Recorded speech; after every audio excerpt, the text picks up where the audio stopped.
Welcome to the Dynasty Pulse on Fantasy Football Plus Network and the Undroppables. I am bigz. These are your boys. I think I'm going to do something a little bit different this week.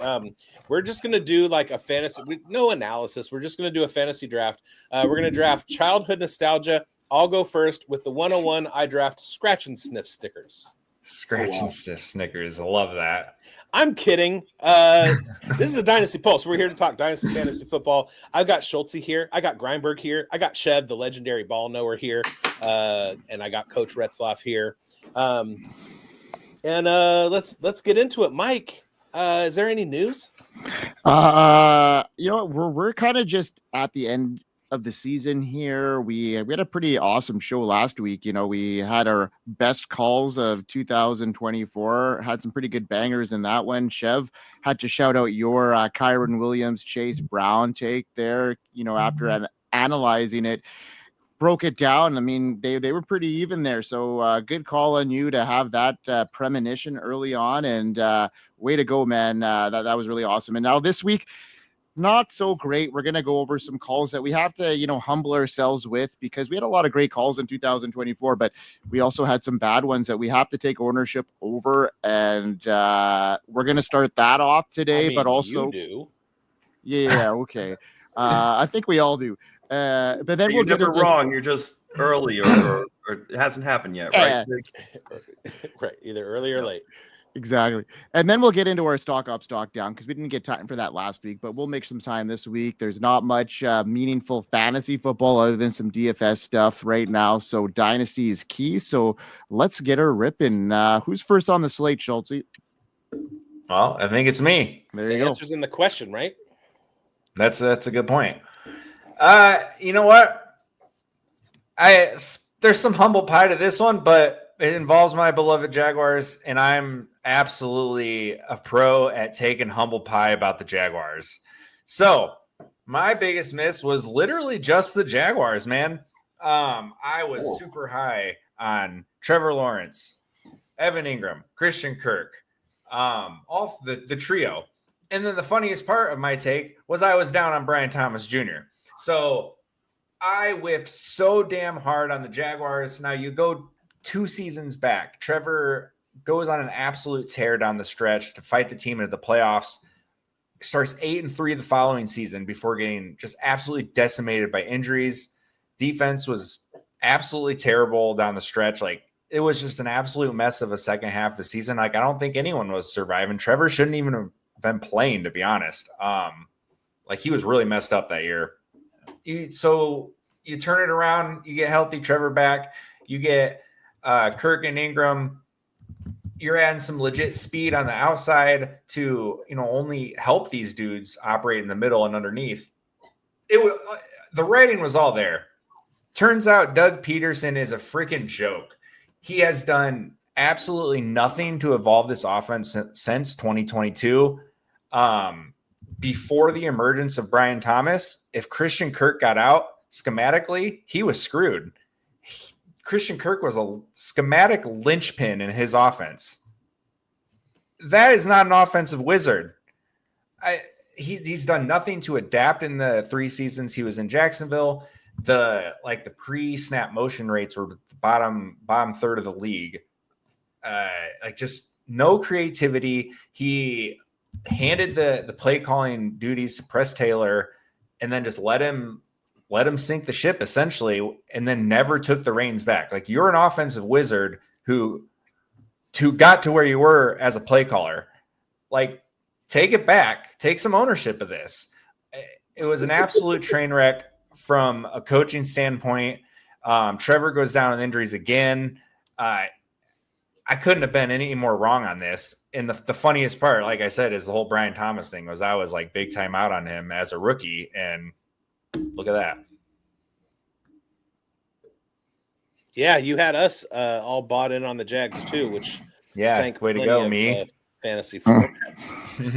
Yeah, it's funny. The top rope up here, we all had some people trying to convince each other on our own teams here, the Jags, the Raiders, and the Chiefs. So did we ever whiff on all our teams this year? And you know what? It happens, right? I mean, we're going to maybe take some of this stuff as homerism and really concentrate next year and maybe overcoming that. But Schultzy. Trevor in a full off season with Brian Thomas. Oh, we're going to the moon. Oh my God. And now they're going to have Spags as the head coach. Everything's going to go, good for them defensively, and they're not going to be out of games, and Travis Etienne's going to be back in the fold. It's all going to happen. You name it. Oh, that's right. It's all coming back, and you know what? We'll see what happens here. I'm going to tread carefully again with the Jags, knowing that they bit us pretty hard this year as one of our biggest whiffs as a unit, right? As the original Dynasty Pulse unit here, I think we all whiffed on the Jags. So, hey, don't worse than last year. Wheels up. Yeah. Hey, can I say something without it sounding too crazy? Yeah, go ahead, man. Fire away. I think a lot of the Jaguars present themselves as an excellent buy low, especially in particular. We can be wrong towards the top, right? But in calling bottom, we can be correct again, or for the first time, correct the incorrect take, right? So you guys were ringing the bell at the top. It didn't happen, right? But as there's a dip down, I still think there's an opportunity for us to recorrect on these Jaguars. What do you guys say? Evan Ingram, a healthy Christian Kirk, and possibly a new opportunity with somebody like Ben Johnson with Trevor Lawrence. We already know it's going to help Trevor Lawrence a whole lot if he's got Brian Thomas Jr. So what do you guys say about some Jaguars? I'd buy Trevor. I would not be buying Evan or Kirk right now. Okay. Kirk is he's just a dude, and there's a dude who's way more talented next to him now. Evan Ingram might potentially not be on the team next year, and I'm not sticking my balls out to trade for that guy if he's not going to be there. I would a bit more Trevor Lawrence. Oh, I would definitely buy Trevor. Yes. Okay. I would buy Tank Bigsby. I can get on that. All right, let's hear about it, though. I want to hear more about that. That's an intriguing, situation there. I want to hear what your take is on Travis Etienne then afterwards. Well, I think that him, them exercising his 5th-year option, them being in what a lot of people would consider a rebuild now, and just not wanting to pay a running back long-term money, you could find yourself trading him to a running back needy team that could be a piece away. I don't know what the Vikings are going to do with Aaron Jones.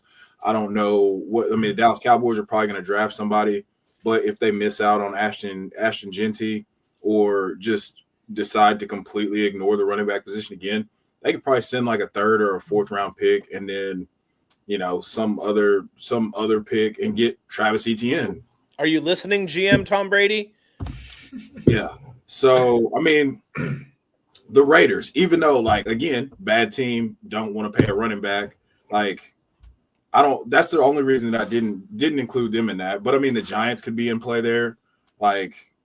If we're opening it up to bad teams, but I just like teams that might be a piece or two away. The Cowboys still finished 8-9 or whatever it was, 7-10, and they missed their quarterback for the last 8 games of the season or 7 games. So that comes to mind. I think that bar none, if the backfield is just Tank Bigsby's, then you have to take him very seriously. He'll experience a big time rise like Zamir White did this past offseason. But I think Tank Bigsby's actually good, so you might be right in trying to acquire him now. All right, I like it. Okay. Let's get on to the next one now, Coach. Let's hear about your Diontae Johnson take and why you were so high on him coming into the season, because I was too, honestly. Yes. Honestly, if you weren't, you were stupid. I stand by that. If you were not in on Diontae this year, you were stupid. Hey, thank you for letting me know I'm not stupid. I'll take anything I get in that direction. Thank you. Look, Diontae Johnson, I had a prediction he would bump into the 2nd and the 3rd round for ADP into 2025. I had this fire stat I dropped on a bunch of different shows all off season, which I'm about to tell you, which is crazy. The Dwayne McFarland school of thought, right, is always the best way to predict future fantasy football performance is from past fantasy football performance, right? So this is what burned me. Ready? From 2020 to 2022, Diontae Johnson had 144, 169, and 146 targets, respectively, which ranked 3 consecutive years in targets, second, 6th, and 2nd. So sprinkle in touchdown equity going Johnson's way, and he was set up for a monster year. For me, Diontae Johnson was the worst of a broader call I had. He, along with JSN and BTJ, rising up. Those 2 out of 3 that I got right feel good. But this one, I wear it. You got to wear the bad ones. You got to wear the bad calls. Diontae Johnson did not get the call to the show. Diontae Johnson will have to buy a ticket like the rest of us if he wants to see an ADP like he had last year in round 7 and round 8. In finance, they have a phrase, you don't catch a falling knife. So you essentially, if you blindly buy low on a stock, you don't realize there's that dip in perpetuity. So if you reach out and you buy the stock when it drops to $5, that dip is still going through your hand, the knife is going through your hand. It's tanking tenfold from where you think you bought the dip. So where was the knife falling for Diontae Johnson? We sit here and think, where did it go wrong? Diontae gets a trade in the offseason from the Steelers with Mike Tomlin. Was that the point to be out? He was fed all day and would be fed all day with Bryce Young. That didn't work out. Bryce Young gets benched after 2 disastrous games.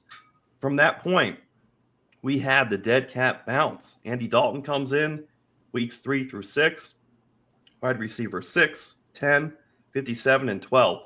So 3 top 12 weeks in a span of a month. So it falls apart for Diontae week 7 through 12. At best, he was wide receiver 82 and as low as wide receiver 108 with 3 0-point performances. Diontae goes to Baltimore, doesn't get used. He's now in Houston. Houston, we have a problem. In 2024, I was way out or off big time on Diontae Johnson. Bad call by me. I mentioned on the show last week when I was highlighting my Ladd McConkey take that there was an article that I had written. It was basically an ADP battle with me and Dan Williamson over on Player Profiler. And Dan Williamson is a very, very respected analyst. He's well known in the industry. He took the Diontae Johnson side. There are a couple of quotes from this article talking about McConkey's bread and butter comes in the slot. We have to wonder just how often he'll even be on the field. The good news is he should be used to standing on the sideline, as that's where he spent most of his time at Georgia. And then, quote, Diontae Johnson, on the other hand, has been a target magnet in his career. If we throw out last year where he missed several games with an injury, he earned 144, 169, 147 targets in the previous 3 years. You won't find many other players available this deep in a draft with target earning history that good who aren't clearly in the decline phase of their careers. Johnson just turned 28 this summer. He's still in his prime. He's joining Dave Canales and Bryce Young. Johnson is exactly the receiver Canales needs to resuscitate Young's career. And then good reports out of training camp. So you absolutely were not wrong in your analysis. Everybody had Diontae Johnson. Everybody in the industry that wasn't a casual drafter was looking at Diontae Johnson's ADP and saying, there's no reason this guy should be being drafted at this ADP. He's way too low. The casuals, they weren't taking him because they didn't know. They don't do the analysis. But the people who do the analysis, that track record is absolutely bona fide. We just didn't see what happened coming. And you can't. We're not in the business of predicting what's going to happen. We're in the business of predicting what's most likely to happen. And for all of us who were high on Diontae, that was what was most likely to happen. For all of us who were low on Brian Thomas Jr., that was what was most likely to happen. It's true. There are outliers to everything. And that's kind of one of the reasons that we're doing this show.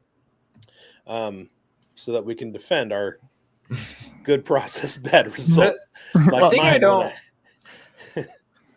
I don't get about Diontae is I don't remember where he ranked in like 22, 23. I remember talking about this on one of our summer shows. Like he was really high ranked, like I want to say he's in top 10 at separation score and like getting himself open. Yes. And then on the flip side, he was playing with quarterbacks who couldn't hit a fucking barn.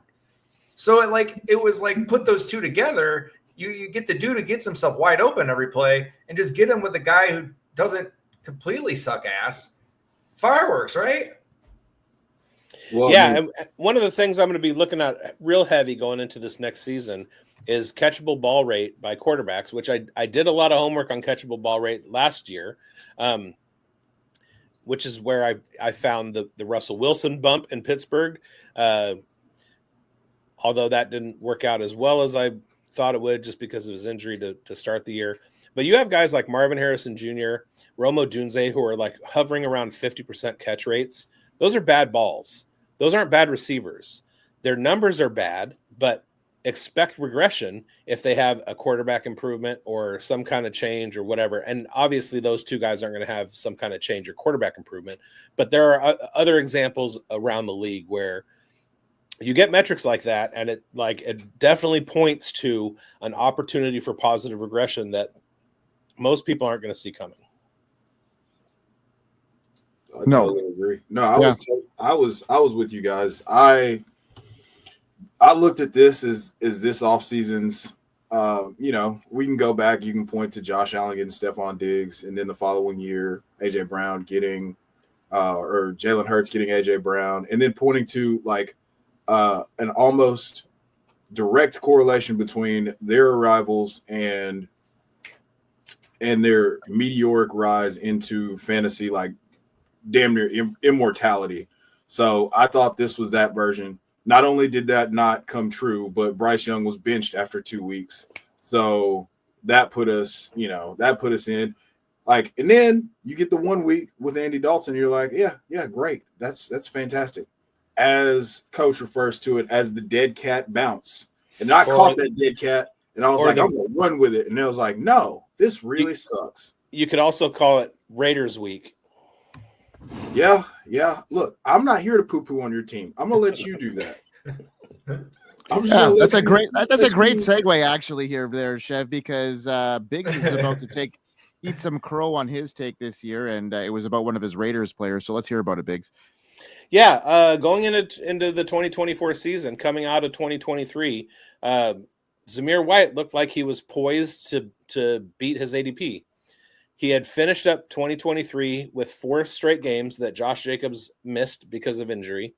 And in those games, he averaged 4.57, 4.62 yards per carry, 21 carries per game. He was on pace, extrapolated for a 12 to 1,600 yard season with some positive touchdown regression in the right offense. They were coming off of a second half of the season where they were actually winning games, which was going to lead to defenses backing off, letting Aiden O'Connell cook. The defense was top 5 over the second half of the season, so that's going to keep the offense on the field. And a lot of stuff happened in the offseason for the Raiders that was very, very much not good. They lost a couple of their best run blockers, Greg Van Roten, who somehow played every single snap for the New York Giants, even though he wasn't great in pass protection. He was pretty good against the run in 2023 for the Raiders. Colton Miller started off the season with an injury. They were trying to work Jackson Powers Johnson, their new draft pick, in at the center position. Andre James is not a good player. So it wasn't until Jackson Powers Johnson actually got back from injury, week 4, week 5, something like that, that the Raiders offensive line started to approach competency in run blocking. But by that time, Zamir White had gotten himself hurt. Alexander Mattison was showing more explosive plays, even though his down-to-down efficiency was still not as good as Zamir White's. His average yards before contact was lower than Zamir White's was. Zamir White dealt with some serious issues, wound up getting hurt, staying hurt, and then losing the last third of the season due to injury. The bottom line was that Zamir White was on the cusp of I did want to bring up Gardner Minshew and Luke Getsy. Luke Getsy was a terrible offensive coordinator and play caller, but we knew that going into the season. Then they elected to go with Gardner Minshew as their starting quarterback. No defense was scared of Gardner Minshew. They had 8 men in the box just about every play. Minshew wasn't going to beat anybody with a deep ball or anything like that. So all of the defenses were very close to the offensive line, and the running backs had zero space to work in. So all of that led to just a disaster of a year for Zamir White, who remains young. He's entering his third or fourth year in the NFL. He was being drafted in the 30s, and my main call with Zamir White is in your 0 RB builds, he's the perfect candidate to be taking in those double-digit rounds because of the potential for him to pop up and put together a full season where he repeats his efficiency from 2023. That absolutely did not happen. And I take the L. But then I'll just put words in Coach's mouth. That's the perfect buy opportunity. Absolutely. Well, it's funny because I think of your take, and I remember you being very vocal. You're always tapped in, very sharp on the Raiders analysis. So for me, I had a big fear point of being out on Zamir White, thinking like, hey, I might have really missed something. You bring up a good point, though, about the marginal opportunity that players have in the NFL. You spoke to, Mike, talk about casuals and people who are locked in. You're locked in. You mentioned the offensive lineman who got hurt and how that impacts somebody like Zamir White. And it's just crazy how in the NFL, you get some guys get such a fragmented window of opportunity to go out and prove themselves and have their shot. It is just unfortunate that those little things, you know it, Zamir White knows it, and it'll be interesting to see what opportunities Zamir White gets forward in the NFL because the door slams shut quicker than others in the NFL, fair or unfair, which is why when we see guys who are 5th round and later, day 3 or undrafted, when they make it, it really is something special. Yeah, and the firing of Tom Telesco kind of surprised me just because he had such a great draft in 2024. And even though they moved on from Antonio Pierce, the coaching prospects that are out there as far as like coming in and fully starting over with a restructuring of what the Raiders are with what the Las Vegas Raiders as an organization is, especially with Tom Brady kind of like leading this charge and advising Mark Davis on what to do. I thought that Tom Telesco was in a perfect position to bring in a head coach that he thought that he could work with and then capitalize on his 2024 draft and do it again. And they fired him. This show is going to come out later, but they fired him today. And we're not going to get to see what he does with that number 6 pick. Whether it's, helping to build the team, if they can put together, if they can get continuity on the offensive line, and that's one thing that we see from most of the playoff teams. There's a lot of offensive line continuity on the Ravens, on the Detroit Lions, on the Buffalo Bills. There might be a free agent piece here or there, but there aren't 3 or 4 new pieces every year like you see with some teams, the Raiders being one of those. And that's really hard for a running game to get going, especially very early in the season when guys still don't know what they're doing with signals. We saw even halfway into the year where Jackson Powers Johnson had just come back and they had an opportunity to beat the Chiefs and they couldn't because there was a terrible call by the left guard who had come off the practice squad that day that hit the rookie center early, and Aiden O'Connell didn't know that the snap was coming. So those are the kind of like fine points that only come with continuity, and it's hard to retain that. Then you look at another situation like Ramondre Stevenson. I had Ramondre Stevenson right around the neighborhood that I had Zamir White, and I kept drafting them one after the other, one round, then the next round. And Ramondre Stevenson he did regress back to his career level of efficiency, which thanks to Ryan Heath, we knew that was coming. But for anybody on that Patriots squad to put a good running back season together was difficult with the amount of injuries. Chev and I do a show, Player Profiler Today on Fridays over on Player Profiler News. And we go through the injury reports. And every week with the Patriots, it was just like 12 names and 6 of them were offensive linemen. And it was like, how can you even operate as a team at that point when it's just like a constant shuffling of guys in and out of the lineup? Nobody knows what each other is doing. And, hopefully the Raiders can bring in another head coach and GM and kind of work with what they have now and improve on it.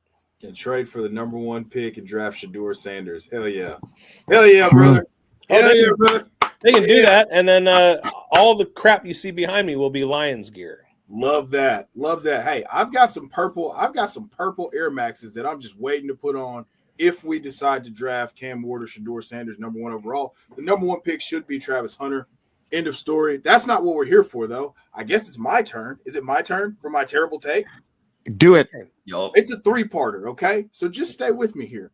1, complete dog shit. I had Rachaad White statted out for over 340 touches this year. That didn't work out at all, did it, boys? That was not correct. As a matter of fact, I'll tell you exactly what I had Rachaad White statted out for, and it was over 1,500 yards from scrimmage. Actually, no, it was over 1,600, almost 1,700 yards from scrimmage. You know who did that? You know who got close to doing that? Bucky Irving. Rachaad White. It was his teammate, Bucky Irving. Bucky Irving. Yeah. So that was really, really cool. Got that way wrong. Yeah, love that. Also, we're not done here yet. I did some more stat projections way back in 2024, and I came up with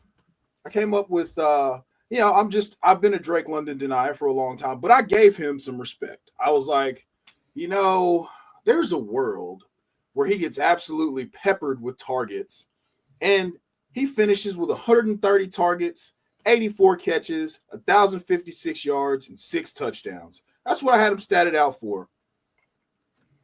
He blew that shit right out of the water. I had him finishing like wide receiver 22. I was like, yeah. And then the cherry on top, boys. The cherry on top here. I was a complete fade on Malik Neighbors. I was like, yeah, he'll get all the targets, but they're Daniel Jones targets. What are those worth? Okay, that's worth somebody walking up to a bull and slapping it on the ass. You're not gonna have a very good time. Okay, wrong again. What does Malik Neighbors do? Goes out, sets the rookie receptions record for receivers and the targets record, all in one fell swoop. Finishes with over 1,200 yards, 108 receptions. While injured. Yeah, while injured, pulling his best Jalen Waddle every single week, where he just, I'm dead. I'm going to someone. I'm never going to play again. There's always something. And then he comes back and he's like, no, just kidding. Just kidding. Just going to get you like 18.3 fantasy points per game. No big deal. So, yeah, those are mine. They were complete dog shit. I was wrong. I'm still the legendary ball knower, but I did it all right. Okay? So that's where I am. Rachaad White, bell cow, Drake London, only outside of the top 20, Malik Neighbors outside of the top 20, yeah. But we're here. This is a safe space. So here's a safe question for you, Chev.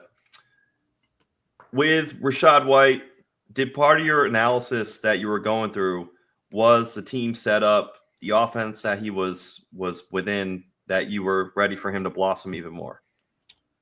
The big factor here was the history of usage with Liam Cohen as an offensive coordinator. Yeah. So you go to the Los Angeles Rams, where he was the offensive coordinator in 2021, and you look at the way that he used his running backs, which I believe it was Cam Akers coming off the Achilles in the playoffs, just wild inefficiency. I think he averaged like 2.6 yards a carry during that playoff run. And then the back half, I want to say, of 2022, he was, or did he go back to Kentucky? Either way, he had a year with Ray Davis where he absolutely used, just ran Ray Davis into the ground. Old man Ray Davis at the University of Kentucky had over 270 touches. There was no indication that he was going to make it a split backfield. What we did not account for, because as a prospect, I loved Bucky Irving. I was like, me and a buddy of mine, we talk about all the time. When Oregon crushed Colorado last year, I was like, dude, that running back from Oregon, he's real good. And then I became a complete fade on him because I got way, way too horned up for Rachaad White. Bucky was just better. He took the job. He wasn't given the job. He took the job. And that's with Rachaad White averaging a career high 4.26 yards per carry. Well, I would say you're a lot like that meme where the guy is like digging for the gold and the person at the top goes away, turns around. The other person, they keep going because the gold is right behind there. You're saying that you're far off in your take. I contend that you were this close to having the enormity of that being a correct call with Rachaad White, just that it was this close with Bucky Irving proximity being the guy who ended up getting it in the role. So all your analysis lined up with Liam Cohen. Everything that you laid out, if you told me that all in August, I'd be like, yeah, you know what? I got to subscribe to some Rachaad White. So good process. I mean, it's sound process. The whole point here, I think, for all of us is that this was not the year to do a whole bunch of research and get into the weeds and come up with 1,000 different ways to do it correctly and follow trends that have held for years upon time. This was a time to play fantasy football like it was fucking 2010. Okay. You go running back heavy, you get your running backs, and then you just, outside of Jamar Chase, figure it out. Piss away receivers, take those guys in the middle rounds, and then you say, all right, cool, I've got Saquon Barkley and Derrick Henry. I'm going to win every week. Yeah, blinders on for all of the expert chitter chatter. We find ourselves falling into certain traps, like looking at you can deep dive on running back situations and find where most running backs, if they're drafted at a higher draft capital than the incumbent running back, will eventually win the job. I don't think that was the case with Bucky Irving and Rachaad White. I think Rachaad White was coming off an historic year, a top 5 finish, and Bucky Irving looked like garbage at the combine. That combined with the fact that he was a rookie and he's undersized, he had every single red flag that you could throw at somebody coming into a running back room that was led by a top 5 finish the year before. Again, we didn't see that coming. People who said that Bucky Irving was going to be better than Rachaad White were throwing darts. And it was not based on anything that was tangible.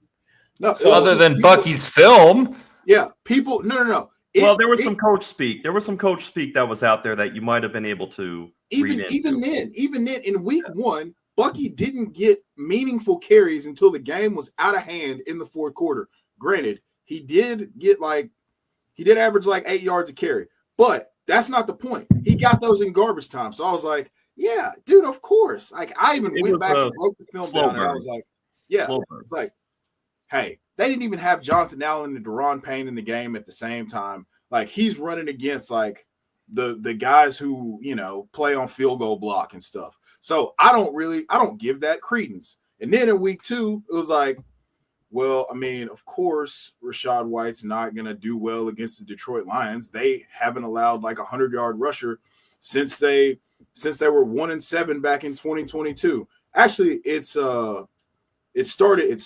Fun fact, it stopped the week before they played Saquon Barkley. Then they beat Saquon Barkley to hell. And then from that week forward, they've been the Detroit Lions we know now. Outside of Kenneth Walker and somebody else. Kenneth Walker rushing for 3 touchdowns on Monday Night Football. I know that because it beat me in a game in a league one time. But yeah, so yeah, my biggest takeaway here is don't fade prodigious talents like Malik Neighbors and Drake London. I still don't think that Drake London is like a top 10 talent, but if you're going to get 160 targets, you can't. I mean, with a quarterback like Michael Penix, I am now aggressively in Drake London mode. So it would be interesting to run an analysis on who the first wide receiver taken in the last 10 drafts were, and then how many of those finish as top 10 wide receivers this year. This year? Yeah. Interesting. Because Drake London was the first wide receiver off the board in his draft class. Marvin Harrison Jr. was the first wide receiver off the board in his draft class. You have other examples.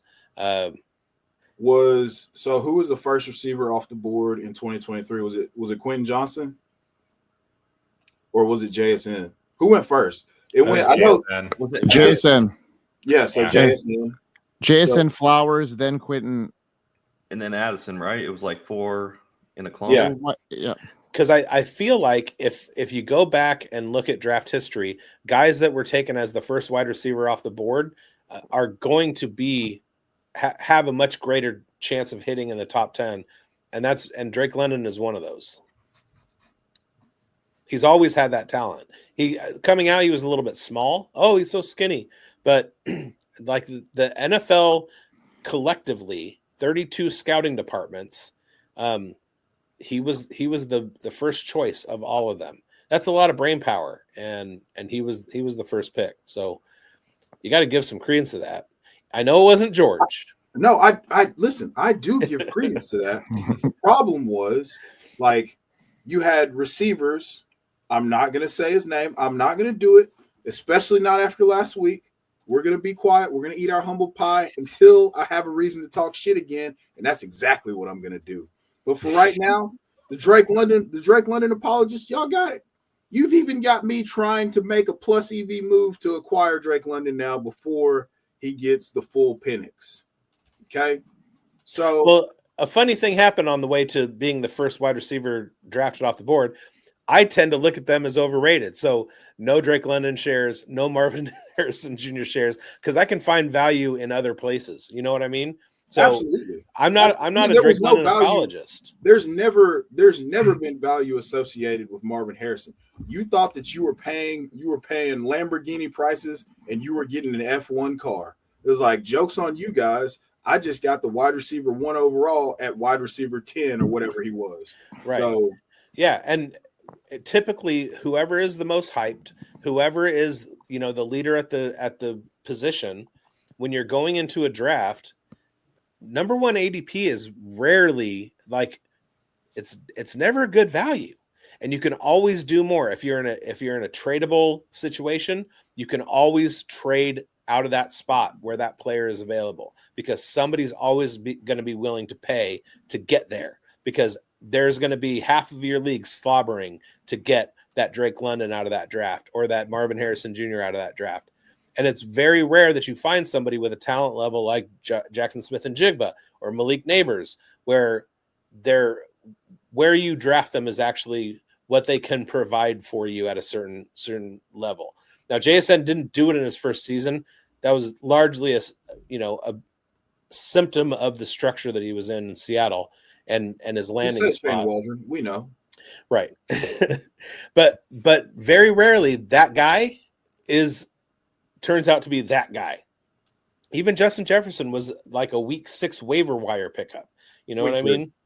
Week 4. Week 3. So, in my longest running home league, he wasn't drafted because he's a Vikings wide receiver that was a middle first round draft pick that wasn't starting. And a guy picks him up and puts him. We had COVID IR spots at the time, and he puts him in the COVID IR spot, even though he doesn't have COVID. And the commissioner sees it and is like, "What do you want to do? Do you want to drop somebody?" He goes, "No, I'll just drop him." And then the next week is he plays the Tennessee Titans. He has the 70-yard touchdown, becomes Justin Jefferson, gets scooped up off waivers. The same guys had him now for almost 5 years, or for however long. Justin, this is his 4th year or 5th year. Was this his 4th year? It's one of those. Yeah, one of those. But yeah, the same guys had him since then, and we make fun of that guy all the time for that. So, well, it reminds me of the concept, Biggs. You mentioned how like half the league is going to be slobbering over the number 1 wide receiver in each class, right? And you can take advantage. It makes me think of when you go into a car shop or you try and buy a car, right? The biggest mistake you can do is say to the finance people, "Look, I want the payment to be $350. Can you make it happen?" And they go back and they work something that's going to just kill you on interest and on your payments. But sure, they can make it work. That's what it's like. You can take advantage of that principle where half the league is into that top tier receiver. You got people all this rookie season who are trying to acquire Marvin Harrison Jr. from you. Hey, whatever I got to do to finance it. If I can make the payment this, That's fine. Oh, 7 years. Oh, 8 Right. years, whatever the loan is, length of the loan, add it on. You can take advantage and you can milk it on people. When Right. really those guys are in the back, not adjusting anything. They're just like No. chatting about like going to the bar the night before. They're talking about which rookie receiver they're going to take in their fantasy draft. Well, I'm glad that we all got to go over our misses. Now let's move on to our stock up, stock down. Or Wait a minute. No, wait a minute. minute. We got one left. There's one more. Oh shit! Wait a minute. I should probably own up to my shit too. All right. Well, headed into this season, I guess I was pretty damn high on Anthony Richardson being one of my biggest breakout picks. The blend of his size, athleticism, the ability to rack up those rushing yards and potential, for a significant improvement as a passer. 6'4", 244. He had rare speed, looked poised to be a top fantasy asset, especially after posting a QB4, QB2 performance in 2 full games that he played in 2023. I envision 2024 where Richardson rushing production would be elite, even if his passing didn't dramatically improve. The combination of rushing yards, the weapons around him like Jonathan Taylor, Josh Downs, Michael Pittman, and Adonai Mitchell, they would propel him to QB1 status. Unfortunately, that reality of his second season didn't line up to those expectations. His 2024 campaign has been a harsh reminder on how volatile young quarterbacks can be. Through 15 games, he completed just 47% of his passes for 1,800 yards with 8 touchdowns and 12 interceptions. His rushing numbers, although they were solid, 499 for 6 touchdowns, but not quite the game-changing fantasy production I had hoped for. The biggest blow to his outlook was his inconsistency, including being benched for 2 games and missing the last 2 of his spasms. So to make matters worse, the Colts offense struggled. Richardson's overall completion percentages was below, and what needed to be solid wasn't there. As I look back, his fantasy outlook feels more like a miss on my part. While he's got raw tools, his poor passing efficiency, high turnover rate, and injury woes, limited his ability to deliver consistent fantasy production. The Colts with an 8-7 record in games with Richardson starting speaks to his potential, but also it's a significant room for growth. His completion percentage needs to improve, and it's going to be looming this offseason. They're going to be bringing in somebody to probably put some pressure on him, and he's going to be in some competition here for that QB1 status for the Colts next year. So big whiff on my behalf, and I had him in a lot of redraft leagues for sure this year, and those leagues I definitely suffered in. How about y'all? Don't forget, he's still on that Josh Allen career arc. Yeah, I mean, right on it. He could be a guy that you could definitely maybe make some value off of this offseason, but I just don't see him processing things, at the speed. I guess just the inexperience in college. He hasn't played the amount of games. When you look at these guys like Bo Nix and Penix and Jaden Daniels, for that matter, who've got a lot of college starts, these are the guys that are doing well their rookie seasons. And, Richardson, injury plagued, and he's not processing there, so it's going to take him some time, and I'm not sure if the Colts are going to have that patience with him. I'm a Florida fan, so I've gotten to watch an absurd, as much of Anthony Richardson in his limited sample size as a quarterback as anyone. And so coming in, I was initially off of him because I was like, he's way too raw. This is a developmental deal. No matter how you slice it, he hasn't played enough quarterback in order to be able to handle the things that come with being a quarterback. I liken it to Mitch Trubisky, made 13 college starts, and then he goes out and he's more athletic than you think he is. He has his future GM, dressing up incognito to go watch him at the Senior Bowl or, whatever weird thing that dude did.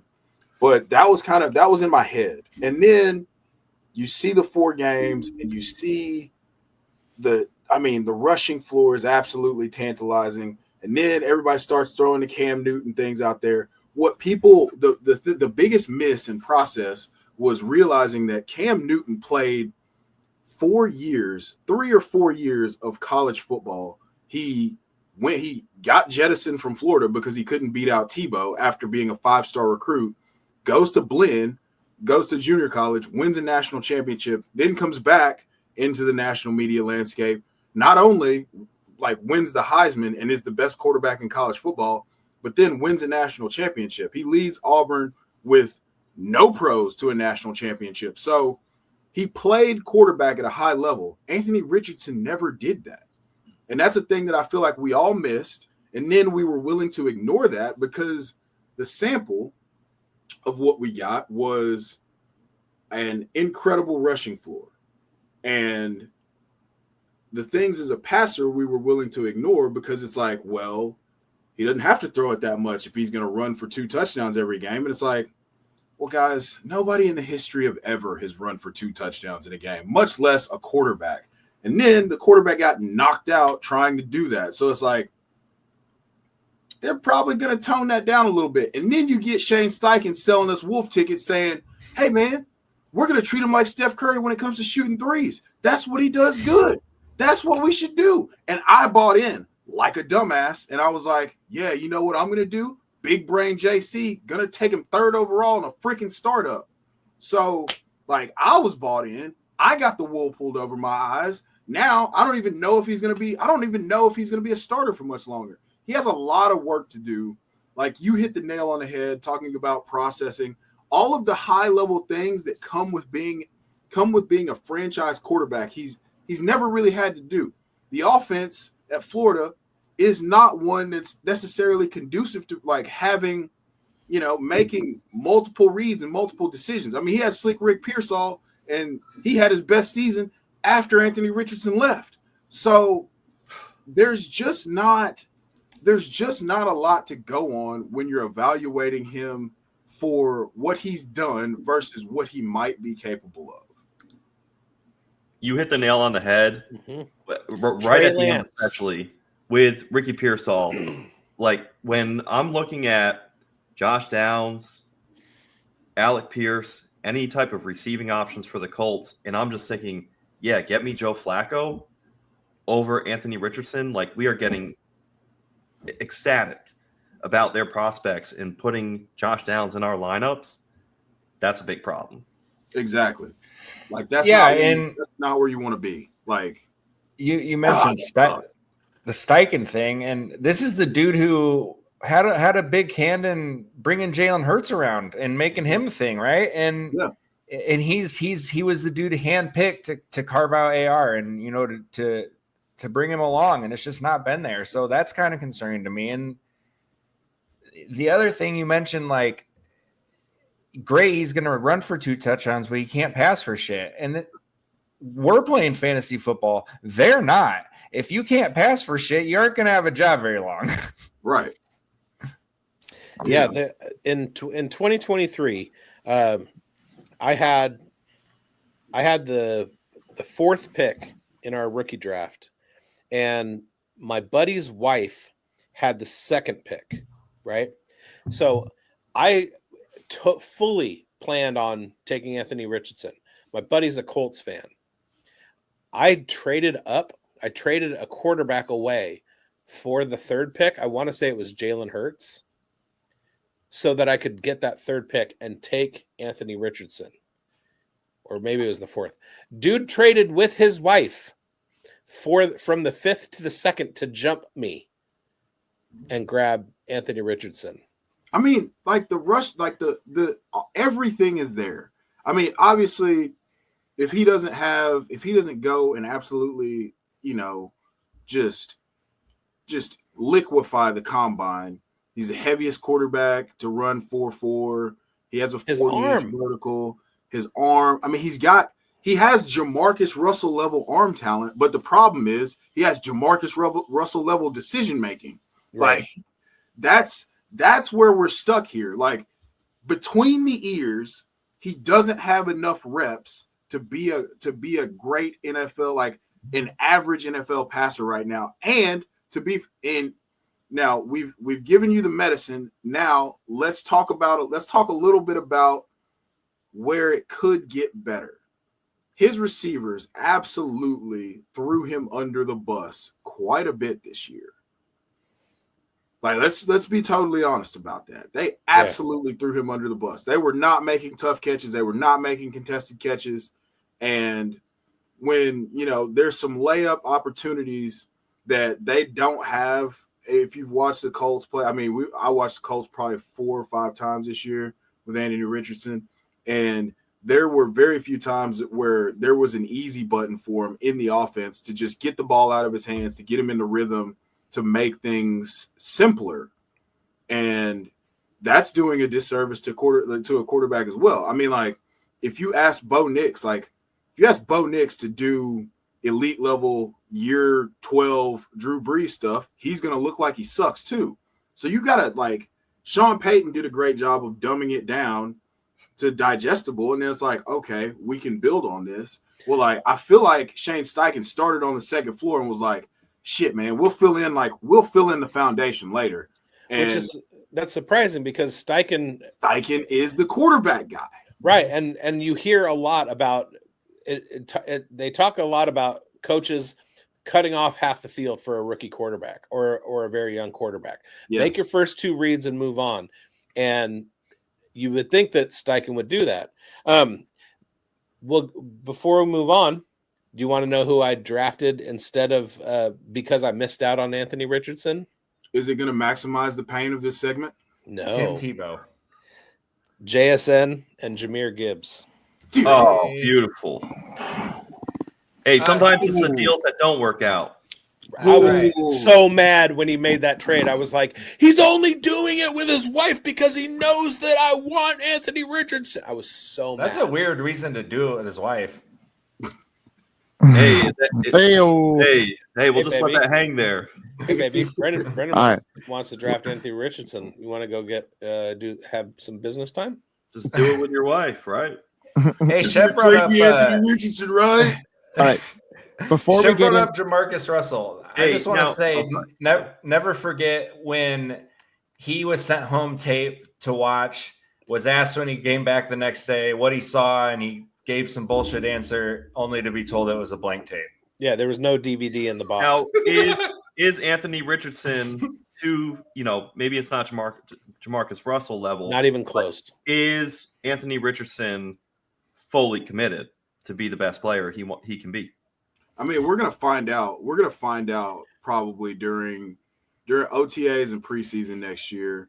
I mean, to Josh Allen's credit, Josh Allen did the work to improve his weaknesses, which seems like that shouldn't be a foreign concept to people who are used to dedicating their lives to being the best at a particular sport. But also, when you've been a physical freak your whole life, you probably never really had to go like, I need to go the extra mile. So that's the one thing I'm looking at. It's like, does he look sharper in OTAs? Are we hearing those positive reports? Coming into training camp, are the receivers, is there a buzz around him having more command of the offense? There's buzzwords that we can pick up on and say hey, he might have taken that next step. And then when he gets into the preseason, I watched that Broncos game and I knew I was screwed. And then I just tried to fake it until I could make it, until he tapped out. From that point till he tapped out of the game against who was it? Anyway, that point where he tapped out, I was like, we are screwed. Well, two things real quick, and then we'll move on because Grindberg wants to. Number one, I don't mean to sound condescending, coach, but that is a lot of noise, and we have to be able to separate the signal. But it does remind me of I played high school football. I grew up with this kid who was always the biggest and strongest in our class. He wound up being a tight end for our football team, got a full ride scholarship to Cal. But even as early as 7th and 8th grade basketball, I knew this was the guy that was not going to do the work. Every time we had to do something strenuous in basketball practice, he had an injury.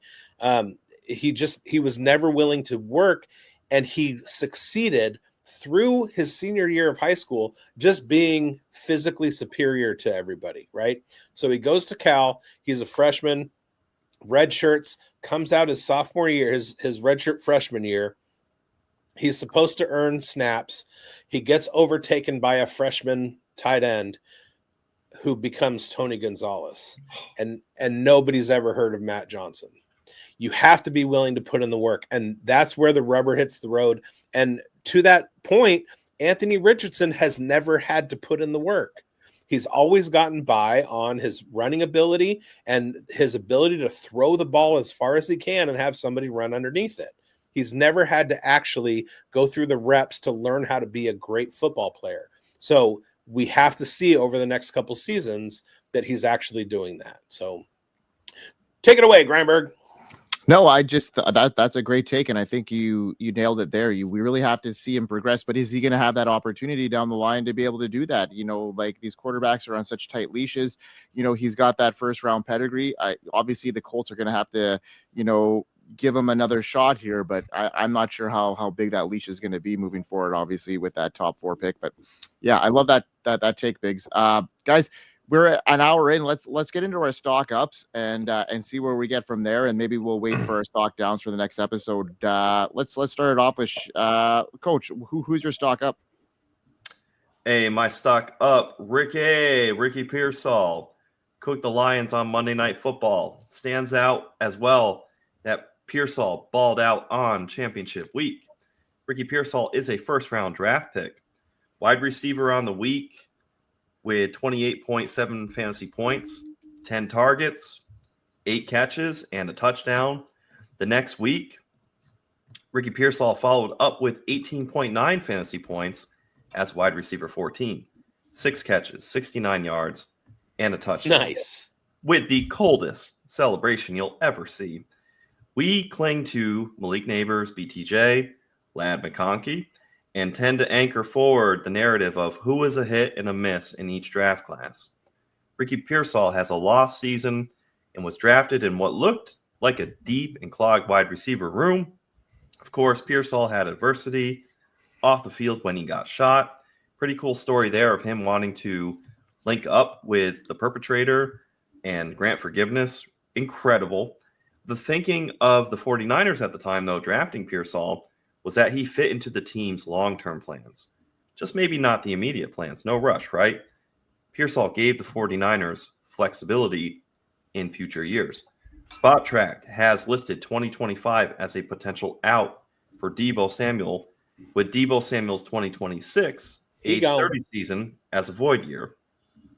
Measure this against Brandon Ayuk's projected recovery, and Ricky Pearsall may bloom big time in 2025. You won't have to pay highway robbery prices for Pearsall, but these last 2 games and puff pieces in the offseason will have Pearsall stock up.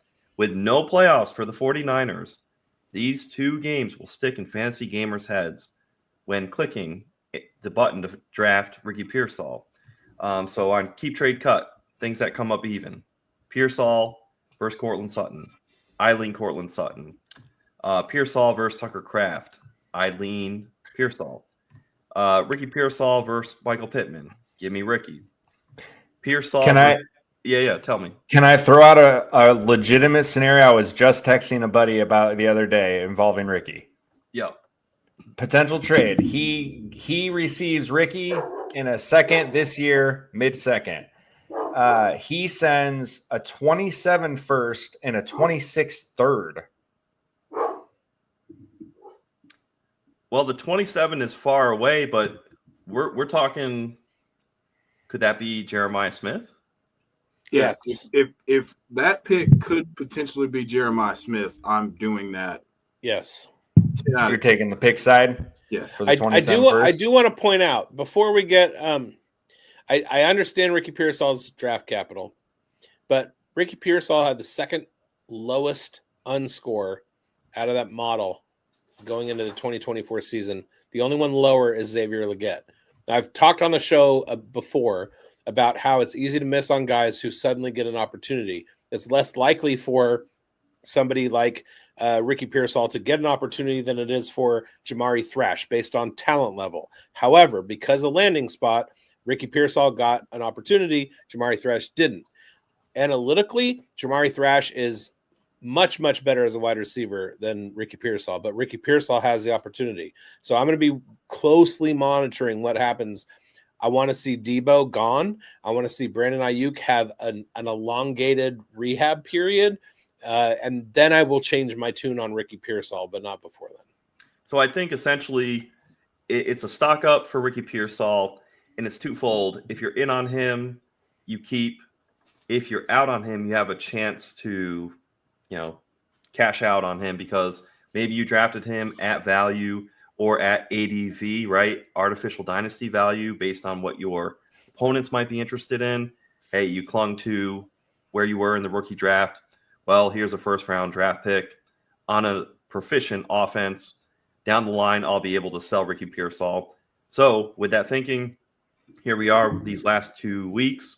And like Big said, if it plays out with a longer Brandon Ayuk recovery, and we'll see what happens with Deebo Samuel, it could become a lot more interesting. Let's just say with the stock up on Ricky Pearsall, the market in Dynasty will become more liquid. Yeah, and to the point of the exercise, Ricky Pearsall being I am surprised they took him over Jacob Cowing. I will not own any Ricky Pearsall shares, period. His stock is up because I'm interested and looking with an interested eye now. That's up. Yeah, that's the definition of up for sure. Schultzy, let's get you into your stock up, buddy. For me, it's just this 24 rookie wide receiver class in general, man. It was touted as a solid deep class, but I don't think there was anyone out there that was out here saying we were going to walk out of this draft with 3 legitimate home runs, right? And neighbors, Brian Thomas Jr. and Ladd. All 3 are set up to just be absolute studs for a long time. Like I said, I don't think a world where anybody would have sat down and said, we're going to get 3 bona fide superstars out of this receiver class. Now the top was very strong, and you look past these 3 guys and you still got Marvin and Rome. Biggs touched on it earlier. 2 very talented, very good receivers getting bad balls thrown their way. So they could be on the rise too, right? You got Xavier Worthy. Chiefs are starting to figure this dude out. The usage is coming up for him. Looks like they're going to really be able to pair him with Rashee Rice next year in a really fun way. We just talked Ricky Pearsall. You move back to Jalen McMillan, who was producing, right? Keon Coleman had a few flashes. You get into some sleepers here. We even got some real potential, in my opinion, sitting on Adonai Mitchell. I just saw a stat, yards per route run versus man on him this season. It was very good. Jermaine Burton, there's still sleepers in this class. There's stock up. Now, I know the Jermaine Burton one's a little shaky there, but there's still talent there that could potentially be moving up. We've got studs that are rising. We've got second level dudes who have potential to go up. We've got sleepers who are potentially rising here. This is an absolutely loaded, deep class. Blown away by it. Yep. In some of the analytical models, there are some guys who fell so far out based on situation. Think of all of the third-year breakouts that are going to happen out of this class. And you know who nailed it? Was Pat McAfee a couple years ago. He pointed out you have this entire culture of I forgot the name of the actual channel, but there's a channel that I watch every once in a while. They got guys going up, DBs and wide receivers running wide receivers routes with a guy throwing balls to the wide receivers, and they give $50,000 to the guy that eventually wins all of the reps, whatever. Oh, destroying? Yes, destroying. Yeah. So you have this entire culture of young kids who are growing up. They're playing flag football. Wide receiver is a diva position. It's a spotlight position. there are guys who are doing things in as far as like having route running acuity at the junior high school level that are far beyond what guys of my generation, the late 80s, early 90s generation, even the Jerry Rice before then, guys through the 90s and the 2000s, these kids are doing way more. And they are starting to come out as the YouTube generation of wide receiver. Then on top of that, you have 2020 and the pandemic. You got kids that missed a year of high school, or they wound up being 5th or 6th year seniors. Not that is anything in as far as prospects are concerned, but now they're competing against older guys earlier. I mean, there are so many elements that this was a huge class. It was deep from round 1 to 7 across the board at every position. And the wide receivers of this class absolutely benefited. The wide receivers coming out over the next few years are just going to keep getting better and better. It's crazy. I likened this class prior to the draft to the 2014 class, like the 2014 wide receiver class. If you go back and look at that, it's one of the deepest classes, one of the deepest and most complete classes of wide receivers who flashed incredible ceilings, like Allen Robinson, Devon. You had the late age breakouts, the later breakouts like Devontae Adams. People don't even remember now because he's a Hall of Famer, but his first 2 years were not very productive. And it wasn't because he sucked. It was because he was stuck behind. I mean, it's almost like the Ricky Pearsall narrative. He was stuck behind Jordy Nelson and Randall Cobb for 2 years. Jordy tears his ACL his second year. He's battling an ankle injury, comes out, averages like 8 yards a catch and sucks, and people write him off. And then in 2016, he has 12 touchdowns when Jordy comes back and finishes with close to 1,000 yards. And then he starts the run, and it's like, oh, how did we? And so it was almost like a 5th year breakout to get the full Devontae Adams. And because we're in such a microwave culture now, you could cash out on, an asset like that way early because you aren't letting them fully bloom. It's not going to be, you're only going to have so many Jamar Chases and Malik Neighbors and Brian Thomas Jr.'s. Most of these guys are going to take a slower path to relevance. I mean, let's use a guy we talked about earlier in the episode, Drake London, for example. Like, those first 2 years were not great. 108 targets, 117 targets, barely clearing 900 yards as a high water mark, and really, really crappy quarterback play. Like, it doesn't always happen in year one. And I would like to encourage anybody that, like, if your evaluation on a player is strong, don't bail on them because it doesn't look the way it looked for Brian Thomas Jr. or Malik Neighbors coming out of the gate. Don't bail on Marvin Harrison Jr. right now. One, you're not going to get equitable value for what he could be. Two, like, he could go this offseason, figure it out with Kyler and be a 1,400-yard receiver, and you just sold him for a mid-first that turns into Luther Burden. Like, See,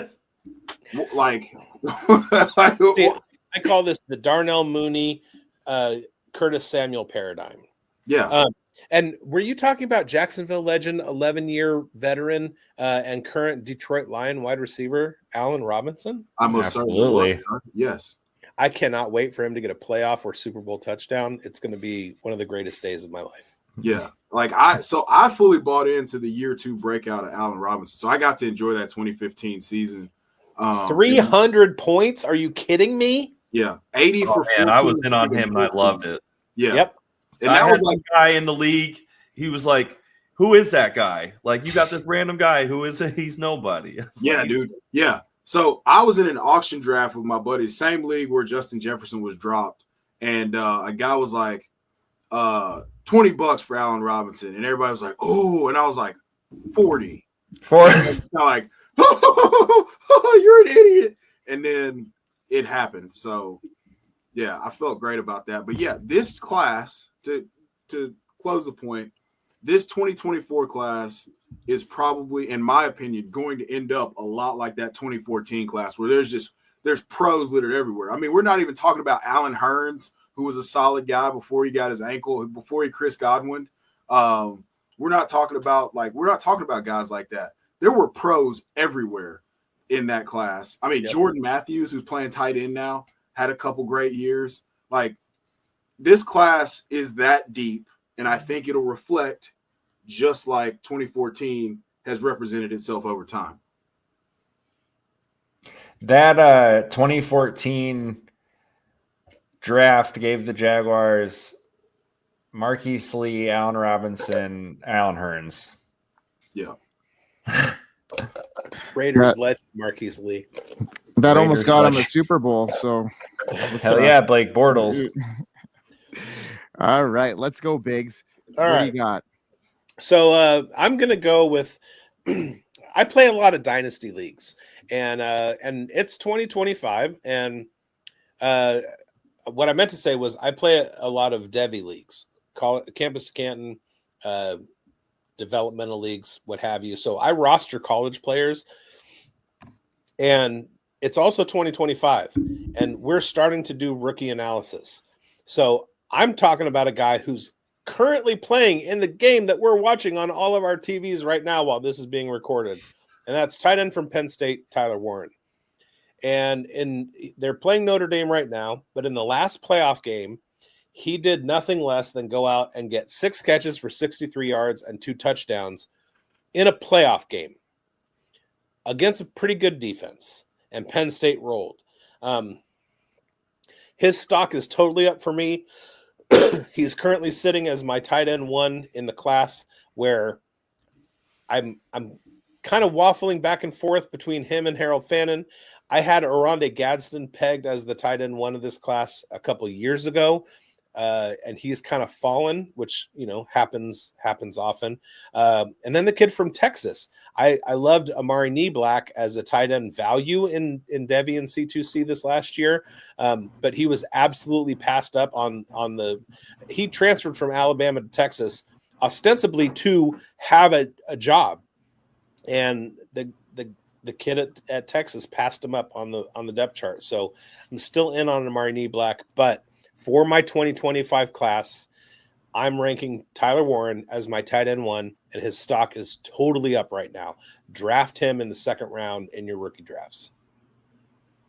Hey, and to that point, you're going to get the vividness bias, which is going to work out for his value in these playoff games where he's eating. I don't know the stats per se, but I've been looking up at the screen and seeing Tyler Warren continue to make big plays, big chunk plays. He can really do it all. So right there with you, I think if the fantasy community is locked into these playoff games, they'll tell exactly what you're talking about, Biggs. Good call. He's currently 5 for 72. Oh, when I looked, he was like 4 for 40. So he must have had a he had a nice he on this drive he had a big chunk. But I like vividness bias rather than vividness fallacy. Oh yeah, we'll stay biased, especially if it favors us. There you go. I love it. Good call, Biggs. I liked him too, and he's got a good frame, and he's a target monster right now. So I like his prospect headed into 2025 here, and landing spot will depict some things, and if he can get a spot right away, there it is. My RB3 just scored a touchdown. Yeah, Singleton, baby. There you go, Singleton. Have him for anytime touchdown tonight. Love it. All right, legendary ball knower. Who's your stock up, my man? Jameson Williams. So I was there were not a lot of historical comps for guys to have a breakout after doing as little as Jameson Williams did his first 2 years. But you've got to know a little bit of ball and understand the madman that is Dan Campbell to read between the lines. And everything changed for Jameson Williams when he bought into the Lions culture. And it wasn't a reception he made or a play that he made for himself. He blocked downfield for, I believe, Zamir Gibbs on a long touchdown run. and Dan Campbell highlighted that in the press conference post-game.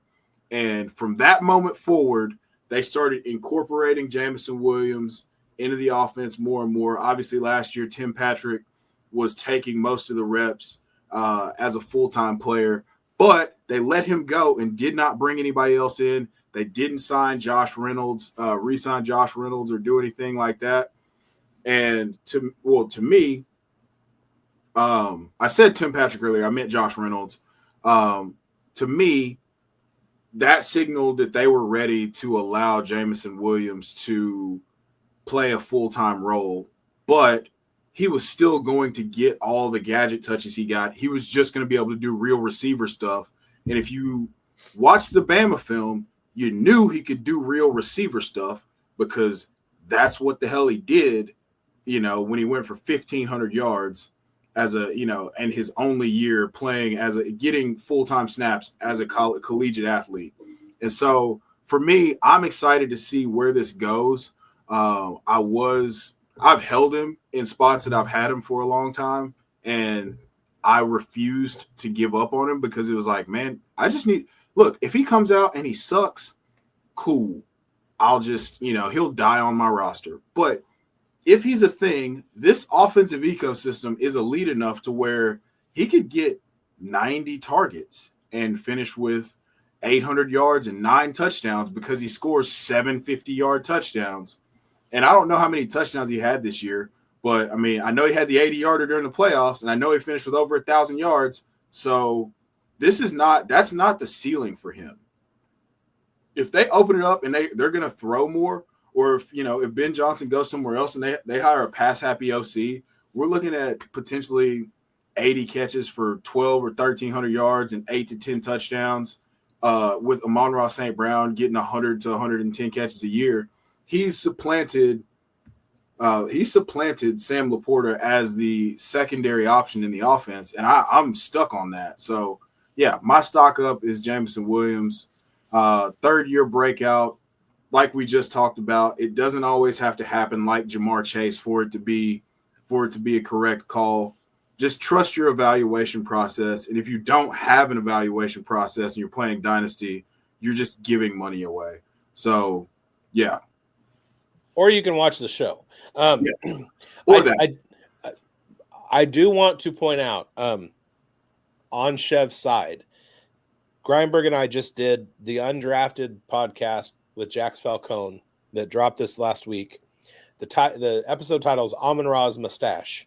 And in it, we did our end of season awards.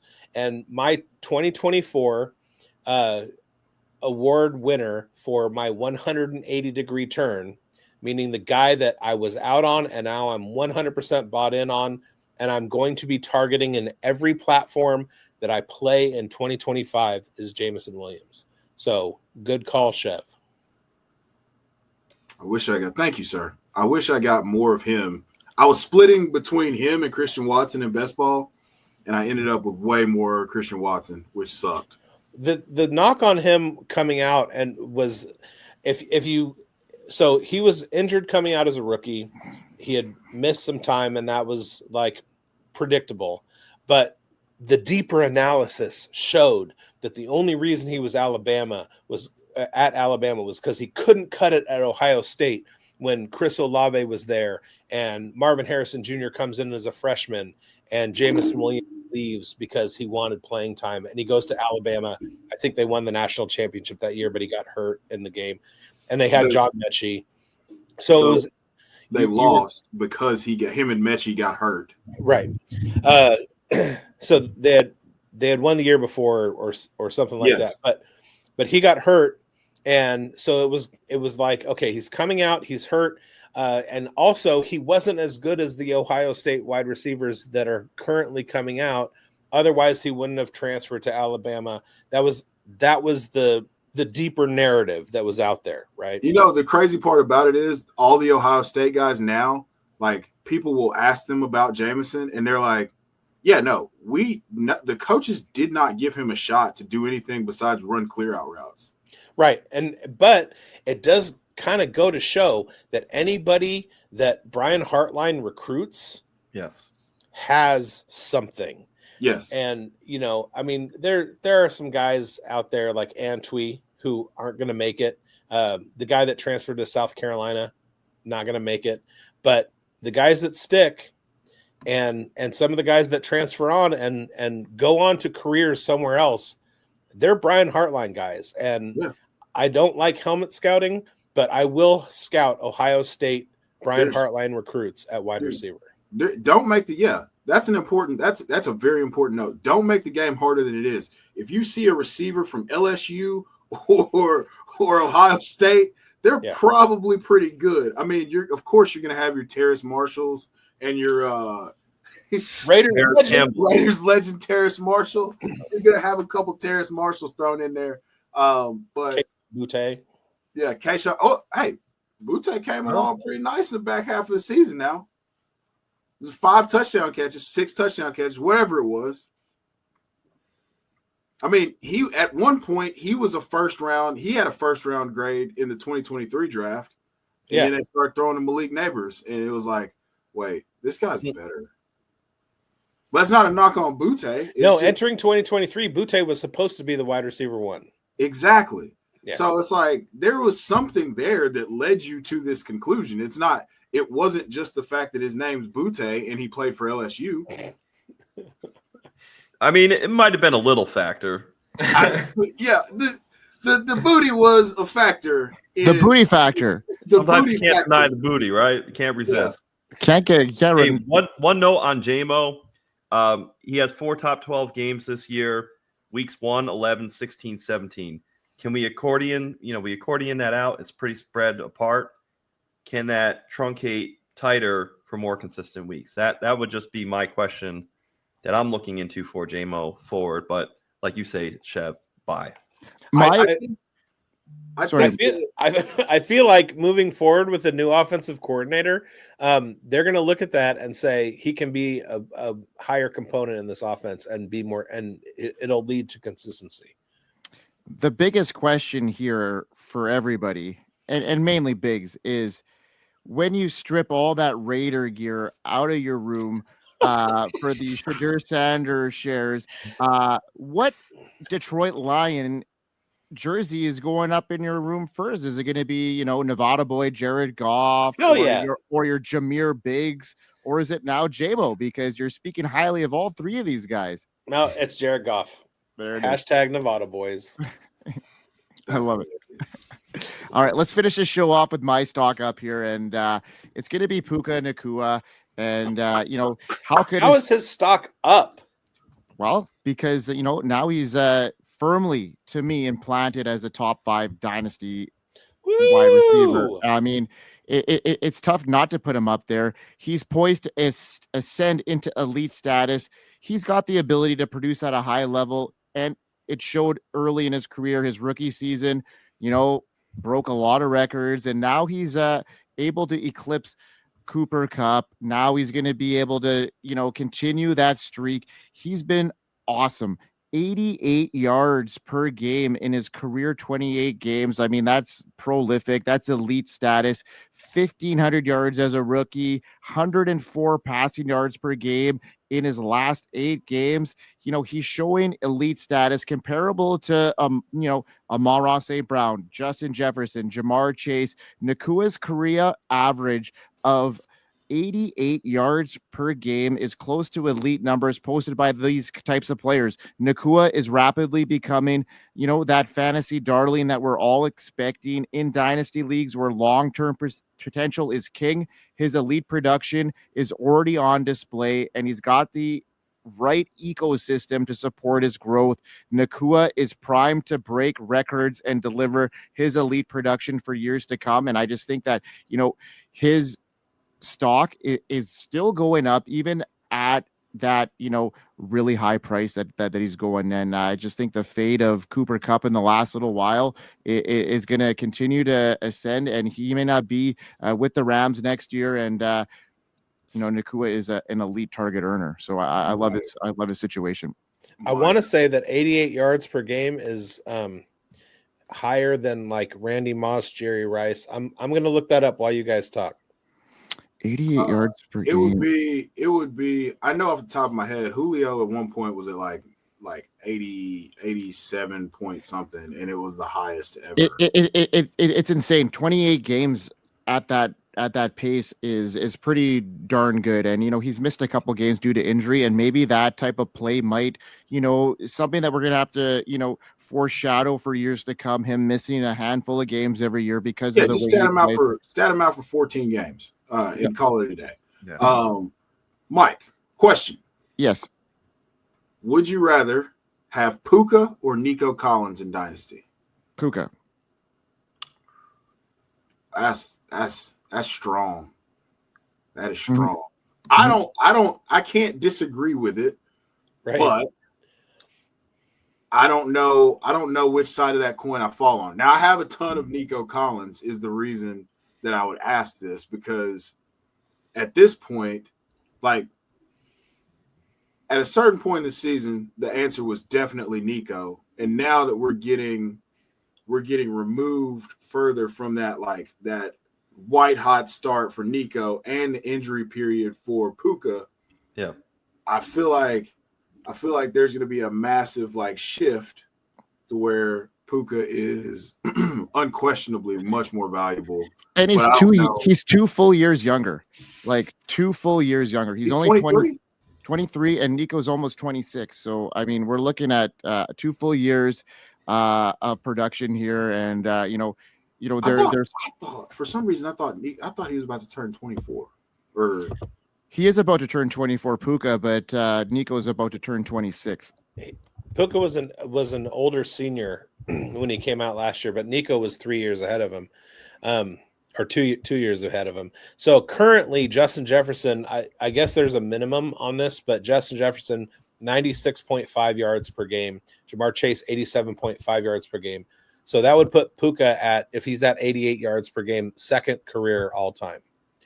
So if he sustains that, like he's number 2. Calvin Johnson was 86. Julio Jones was 82.5. Michael Thomas, 79. Tyreek Hill, 78. CeeDee Lamb, 78. Jerry Rice, 75. And Torrey Holt, 77. And I just see that going up. I just see that, with, somebody like Cooper Kupp potentially not being there next year, they may bring in somebody that's not going to earn that type of target share.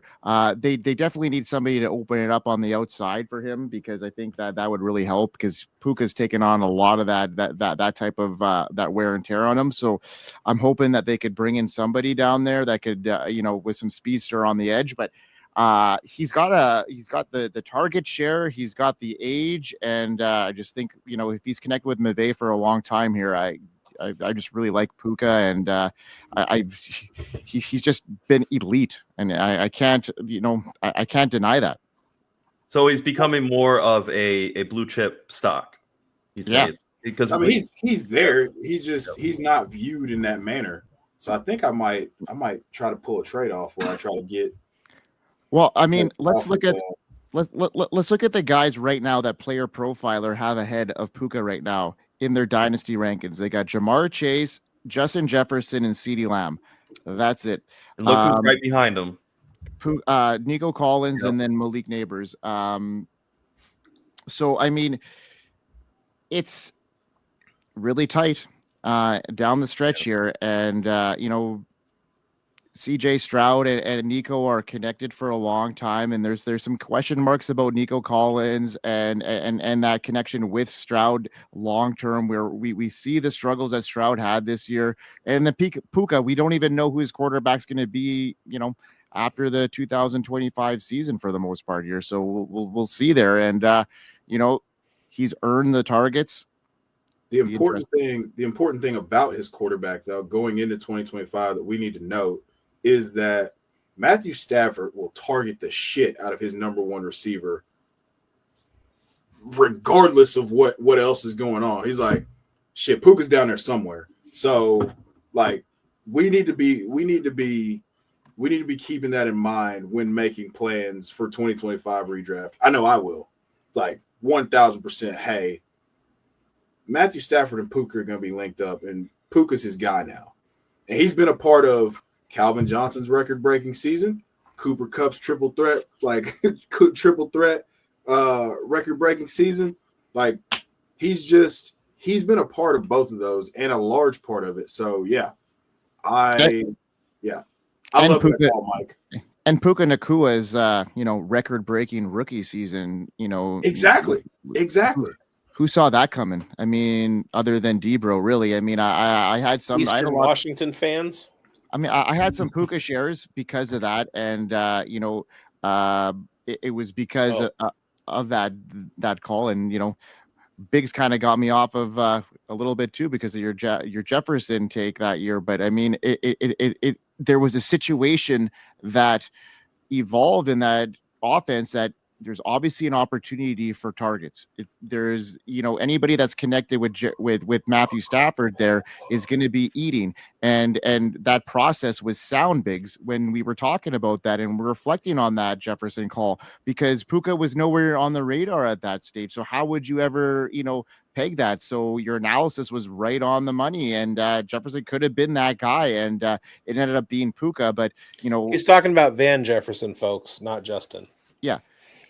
Yes, because it was a take that you had last year or headed into 2023 that he was a guy that we were looking at on the radar as a breakout candidate, or after a decent season he had leading up to that after an injured 2022. Van Jefferson was lined up for a lot of targets. He was getting healthy, and if we didn't see that Puka Nacua coming, Jefferson could have been that guy. Well, it taught me a lot about Sean McVay coach speak. He's not going to tell you what he's thinking, because he was talking up Justin Jefferson or Van. I did it. He was talking up Van Jefferson, and he said nothing about Puka Nacua that wasn't just like platitudes. All of the coach speak that was like, this guy's our number one wide receiver, he's going to be getting the targets, that was all Van Jefferson. But in reality, he was like, nobody knows about this Puka kid, and I'm going to make use of that. And so don't take Sean McVay at face value. The only person who just spit bars about like full transparency that I can remember was Cooper Kupp. Cooper Kupp was praising Puka Nacua like crazy all off season. So how could you not? Look at the hair, look at the flow, everything just lined up for Puka Nacua. I mean, God, I wear the Puka necklace. It's I mean, if somebody is Samoan, you have to like give them a bump up in your rankings regardless. Totally. I love it. Oh, you just cut out. We can talk about some Samoan guys, like the travesty that just happened to the Oregon Ducks with their 5-star recruit out of Hawaii, choosing between them and Cal, and he chose the Oregon Ducks. Went to Oregon for 2 weeks, got all the Nike merch, and then bounced into the portal, and now he's coming to Cal. Is he really? Should win the job as a freshman. The last freshman starting quarterback at Cal was Jared Goff. Man, that ties it all back together. Oh, bigz, tying it all back to Jared Goff, Nevada boy. Yeah, well, Cal, really, He's Cal. always going back to Jared Goff, no matter what. Yeah, I love it. Oh, guys, hour and a half in, it just always feels like, the time just flies on this show. It's great company, great friends, and great analysis. So it's always a great time. We're going to come back next week with our stock down. We'll have another, segment to start off the show. We haven't decided what that's going to be. It's Dynasty Forward here, folks. So got a lot going on right now. bigz, take us home like you always do. We got a lot on the go. So maybe fill us in on what we're doing. Spoiler alert, my stock down is Ashton Jeanty. Well, thank you guys. Yeah, that's a teaser right there. Chev, we're already ready. Just had a stroke. Thank you guys for watching. Follow us at the Undroppables and Fantasy Football Plus. Also, you should be playing Fast Draft. It's fastdraft.app. It's playoff DFS. It's all rookie teams getting you ready for the rookie drafts. It's the best mock draft for rookie drafts app that's out there. Use code BOOTH, BOOTH, like a telephone booth, like a kissing booth, BOOTH, Use promo code BOOTH for your first time $25 deposit. You get a $25 match. And yeah, Fast Draft is fun. The playoff games just launched, and we're into it. We're walking away with money every single week. So get in there. There's some pretty phenomenal games. Also, Underdog. Go to Underdog and play some of your DFS stuff for the playoffs. Use code UNDROPPABLE, and you'll get a deposit match there. Like, subscribe, hit the bell, all that stuff. We hope you win. We hope Love you win. you guys. Peace.